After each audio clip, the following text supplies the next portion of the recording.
हाँ तो भैया कैसे हैं आप लोग। उम्मीद करता हूँ सब बढ़िया होगा और थोड़े दिन बाद वीडियो आ रही है। तो चलिए स्टार्ट करते हैं। तो आज की इस वीडियो में हम पढ़ने वाले हैं क्लास 10 का chapter that is the consumer production and ये इस चैप्टर का पता नहीं कौन सा पार्ट है लेकिन कोई पार्ट है, ठीक है। और आज की इस वीडियो में हम पढ़ने वाले हैं basic concept under the consumer production act. Concept क्या क्या होता है एक्चुअली में जो भी हम लोगों ने अब तक कंज्यूमर प्रोटेक्शन किया है and make sure that this chapter is important for your examination point of view. लेकिन हाँ, ये चैप्टर जो है बहुत बहुत ज्यादा इम्पोर्टेंट है for your daily life and for your awareness and for your education, जिससे कि आप खुद को एजुकेट कर सकें और प्लस अपने अगल बगल वालों को, जो आपके नेबर्स हैं, रिलेटिव्स हैं या जिनको भी आप जानते हैं कि हाँ भाई ये पर्सन है, तो उनकी अवेयरनेस के लिए ये चैप्टर बहुत इंपॉर्टेंट है, जिससे कि आप लोग बहुत सारी चीजें खरीदते वगैरह होंगे तो कभी मान लीजिए कुछ डिफेक्ट आ गया तो आप कहाँ पे कंप्लेन करेंगे, ठीक है। तो कुछ हम लोग यही पढ़ने वाले हैं क्या ये कॉन्सेप्ट होते हैं।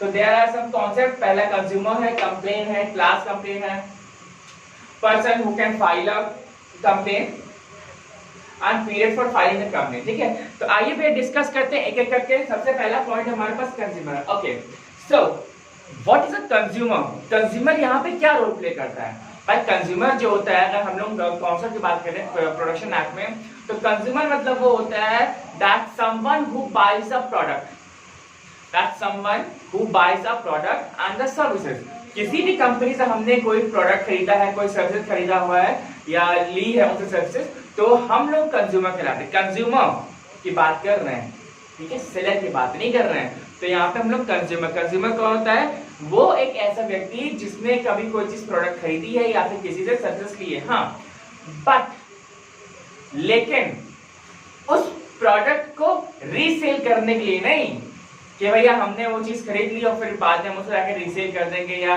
500 रुपए एक्स्ट्रा करके, 1000 रुपए एक्स्ट्रा करके, नहीं, ठीक है। कंज्यूमर मतलब जो एंड यूजर होता है उसका मतलब जो सबसे लास्ट में प्रोडक्ट जाता है उसको हम लोग कंज्यूमर बोलते हैं। जैसे कि हम, आप, ठीक है, अगल बगल जो नेबर्स होते हैं वो लोग कंज्यूमर्स होते हैं, ठीक है, आया समझ में। तो यहाँ पे कंज्यूमर हमारा एक बहुत ही वाइटल रोल प्ले करता है दैट ही और she is going to buy that product but not for the perspective of the resale, ठीक है, आया समझ में। बहुत शॉर्ट है। कंप्लेन, कंप्लेन क्या होता है। Complain actually allegation made by the consumer, ठीक है। कोई भी प्रॉब्लम होती है किसी भी प्रोडक्ट को लेकर के, प्रोडक्ट हो गया, सर्विसेज हो गया या क्वालिटी हो गई या XYZ, जितने भी आपको जो बग्स दिखते हैं अपने प्रोडक्ट में या व्हाटएवर, ठीक है, that is known as the complain. अब आप कंप्लेन लॉन्च करेंगे तो उसको हम लोग बोलते हैं कि भाई अगर इस कस्टमर को भी दिक्कत है हमारे प्रोडक्ट में या इस कस्टमर को दिक्कत है हमारे सर्विस में, तो वो कंप्लेन कर सकता है। ही और she is having a right to launch a complain. Clear है। बहुत ही शॉर्ट मैनर बता रहा हूँ, बहुत ही क्रिस्पी मैनर बता रहा हूँ ताकि आपको बहुत अच्छे समझ में। क्लियर है। कंज्यूमर क्लियर हो गया। क्या होता है कंज्यूमर। कंप्लेन, एक्चुअली में कंप्लेन होता क्या है, ठीक है, वो किसी भी टर्म्स पे हो सकती है। आपके दिमाग में जो भी चीजें आ रही हैं, क्वालिटी हो सकता है, क्वालिटी भी हो सकता है, प्रोडक्ट हो गया, सर्विसेज हो गया, या उसका वर्किंग प्रोसेस अच्छा नहीं है, उसकी ड्यूरेबिलिटी नहीं है, मतलब whatever the product you are thinking in your mind and whatever the bugs or the whatever the allegations is arising in your mind, that can be your complaint, ठीक है। जिस चीज से आप सेटिस्फाइड नहीं है वो आपकी कंप्लेंट हो जाएगी। ओके, नेक्स्ट आता है हम लोग क्लास कंप्लेंट।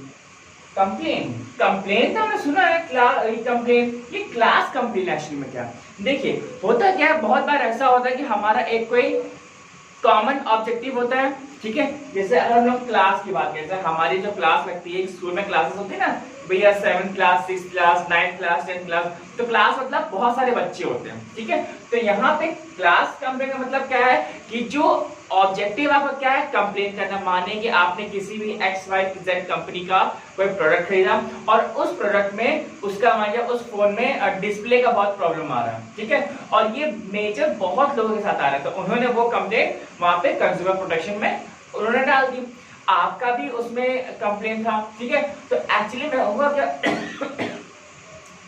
तो एक्चुअली में हुआ क्या, वहां पे जो कंप्लेन है वो सबकी क्या है, कॉमन है, ठीक है। डिस्प्ले में ही सबकी कंप्लेन आ रही है। So that complain is going to be in the form of the group, ठीक है, उसका हम लोग एक ग्रुप बनाते हैं, तो उस कंप्लेंट को हम लोग बोलते हैं क्लास कंप्लेंट। तो मतलब ये है कि क्या है कि आप भी जो बेनिफिशियरी होंगे उस कंज्यूमर प्रोटेक्शन एक्ट में, ठीक है। मानिए कि 500 लोगों ने कंप्लेंट की कि हाँ भैया इस फोन का जो डिस्प्ले है वो काम नहीं कर रहा और कंपनी इसको करके नहीं दे रही करके, तो यहाँ पे क्या हुआ कि आपका जो कंप्लेंट है वो क्लास कंप्लेंट में चला जाएगा, ठीक है। तो मतलब आपके साथ साथ और भी बाकी जो 400 लोग हैं उनके साथ भी यही दिक्कतें आ रही हैं, तो जब भी उनको वो अगर उनको कुछ कंपनसेशन मिलेगा तो आपको भी कंपनसेशन मिलेगा करके। क्लियर है, ठीक है। नेक्स्ट है person who can file a complaint. ये कौन होते हैं भैया person who can file a complaint?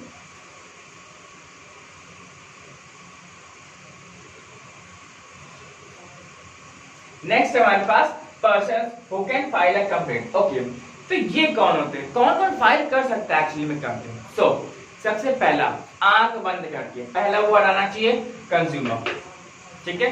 Consumer हो गया, वॉलंटियर हो सकता है, एनीवन, स्टेट गवर्नमेंट हो सकती है, आपकी सेंट्रल गवर्नमेंट हो सकती है, कोई भी हो सकता है, ठीक है। तो यहाँ पे लिटरली हम लोग यहाँ पे बात करें तो यहाँ पे कोई भी जो कंज्यूमर होता है एंड यूजर वो कंप्लेन कर सकता है आराम से, चाहे वो आपका प्राइवेट सर्वेंट हो और चाहे वो आपका पब्लिक सर्वेंट हो। क्लियर है, तो यहाँ पे जो पर्सन होता है वो कोई भी कर सकता है, बस आपके पास लीगल एविडेंसेस होने चाहिए कि हाँ भैया इससे किया था या ये पेमेंट मेथड था हमारा या इतना हमने पेमेंट कर दिया था, तो आपके पास एविडेंस होना चाहिए। ये नहीं कि भैया मतलब आप कंप्लेन कर रहे हो और आपके पास कोई एविडेंस नहीं है, नहीं। इसीलिए हम कहते हैं कभी भी हम लोग परचेजिंग करते हैं या सेलिंग करते हैं तो हमेशा that must be in the form of a written format, लिखित में होना चाहिए। ये नहीं कि वर्बली बोल दिया अरे भाई गारंटी है 1 साल की, नहीं, ऐसा नहीं होना चाहिए। क्लियर है, तो वहां पे हमारा क्या होना चाहिए, राइटिंग में होना चाहिए। ओके, नेक्स्ट हमारे पास period for the filing complaint. Okay, तो यहाँ पे जो लास्ट पॉइंट है कितने समय तक हम लोग कंप्लेंट को फाइल कर सकते हैं, तो सबसे पहली बात तो ये है कि अगर आप ये सोच रहे हैं कि नहीं कभी भी कर देंगे, मेरा फोन चल रहा है, फोन 3 साल बाद हमारा खराब वो डिस्प्ले खराब कर रहा है तो हम तब जाके कंप्लेंट कर देंगे, नहीं, ऐसा नहीं होता है। एक्चुअली में ये होता है, मानिए कि आपने कोई भी फोन है उसको खरीदा तो from the date of purchasing, okay, from the date of purchasing आप वहां से आप अगले 2 साल तक कंप्लेन कर सकते हैं, 2 साल के अंदर अंदर तक कंप्लेन कर सकते हैं। अब 2 साल के जब बियॉन्ड हो जाता है and that forum is not going to take your complain, ठीक है। आपको मालूम है हम लोग 3 फॉर्मेट पे कंप्लेन करते हैं, district forum, state commission and national commission, ठीक है। तो यही 3 फॉर्मेट होते हैं जिसमें हम लोग कंप्लेन कर सकते हैं एंड बियॉन्ड दैट वो फोरम लेगा ही नहीं, ठीक है। तो आई होप कि जितने भी 4-5 पॉइंट्स थे ये आपको क्लियर होंगे। पहला कंज्यूमर है, कंप्लेन है, क्लास कंप्लेन है, person who can file a complain and the period for filing a complain, ठीक है। और अगर आपको कोई भी दिक्कत हो तो नीचे कमेंट सेक्शन में पूछ सकते हैं, और अगर वीडियो अच्छी लग रही हो तो कुछ अप्रिशिएट भी कर दिया करो, ठीक है। चलो फिर आगे बढ़ते हैं। तो नेक्स्ट पॉइंट हमारे पास procedure for filing a complaint, कि हमारा क्या प्रोसीजर होता है, हम लोग कैसे कंप्लेन को अपनी हम फाइल कर सकते हैं, कैसे हम लोग लॉन्च कर सकते हैं, ठीक है। तो सबसे पहला जो तरीका है, जो सबसे रामबाण तरीका है, आप ऑनलाइन जाइए साइट पे, ठीक है, वहां पे आप आराम से बहुत ही इजीली फॉर्मेट में आप अपनी कंप्लेन को लॉन्च करा सकते हैं ऑनलाइन फॉर्मेट में, ठीक है। नेक्स्ट हमारा क्या होता है, यू कैन कॉल ऑल्सो, ये जो नंबर वगैरह जो है मैं यहाँ पे तो डिस्क्लोज नहीं कर सकता और साइट पे डिस्क्लोज नहीं कर सकता, ये आपको खुद ही सर्च करना पड़ेगा हाँ भाई किस साइट पे जाए। तो अगर आप नॉर्मल लिख दें ना कंज्यूमर कंप्लेंट तो आराम से वो आ जाएगा, तो आप आराम से उस गवर्नमेंट की साइट पे आप चले मिल जाएंगे, ठीक है। तो उसी पे आपको नंबर मिल जाएगा, तो आप इजिली आप अपनी कंप्लेन कर सकते हैं, ठीक है। अब क्या क्या चीजें होनी चाहिए, क्या क्या डॉक्यूमेंट्स रिक्वायर होने चाहिए, किसका नाम पता एड्रेस होना चाहिए, फोन नंबर होना चाहिए और किसके अगेंस्ट हम लोग कंप्लेन कर रहे हैं, तो आइए ये थोड़ा सा डिस्कस कर लेते हैं। तो सबसे पहले तो भाई the name, description and the address of the complainant, जो कर रहा है उसका नेम पता होना चाहिए, नाम होना चाहिए, पता होना चाहिए, ठीक है। और क्या है उसके बारे में, क्या डिस्क्रिप्शन है उस कंप्लेन का, वो चीज, the name, description and address of the opposite party और the as far as they can be ascertained, ठीक है, जिसके खिलाफ आप कर रहे हैं उसका भी होना चाहिए, ठीक। The fact relating to the complaint and when and where it arose, कब हुआ और कैसे हुआ, clear। Documents if any in support of the allegations contain in the complaint documentation. हमने पहले कहा था कि documentation that plays a very vital role in that the complaint. ठीक है, क्यों होता है? बिकॉज जब तक आपके पास कोई सबूत ही नहीं होगा तो कंप्लेन आपको कौन सुनेगा। ठीक है, आपका अगर आप किसी के ऊपर एलिगेशंस लगा रहे हैं, कोई बोल रहे कि नहीं भैया इसने मेरे साथ गलत किया, तो क्यों गलत किया, कैसे, किस फॉर्म में गलत किया, तो एविडेंस होना चाहिए भाई। सरकार सबूत मांगता है, समझा? ठीक है, तो नेक्स्ट आता है the relief which the complainant is seeking. ठीक है, जो कंप्लेनेंट है वो क्या रिलीफ देखना चाह रहा है कि भविष्य में कि भैया उसे क्या क्या मतलब रिलीफ मिलेगा, किस टर्म में मिलेगा। whether it can be of the compensation or it form of the any form, कि उसको नया प्रोडक्ट चाहिए या उसको एक्सचेंज करिए, उसकी सर्विसेज ठीक करिए, या उसको पैसे के टर्म में या मनी के टर्म में भी उसको कैलकुलेट किया जा सकता है। It can be of the any form, but regarding with that the complainant. ठीक है, जिसने शिकायत की है उसी के बिहाफ में होता है, या फिर हम लोग एविडेंस जनरेट करते हैं कि भाई देखा जाता है कि जो हमारी पार्टी जो कंप्लेनेंट है और जो अपोजिट पार्टी है, दोनों के पास कुछ ना कुछ, अगर हमारे कंप्लेनेंट ने फ्रॉड कंप्लेंट की है तो जो अपोजिट पार्टी है वो सही एविडेंस दिखा करके अपने आप को बचा सकती है और वो उल्टा केस कर सकती है उनके ऊपर। ठीक है, तो ये चीजें जो चलती हैं, ये हमारा एक होता है, गवर्नमेंट का काम होता है, जैसे भी चल रहा होता है चलता है।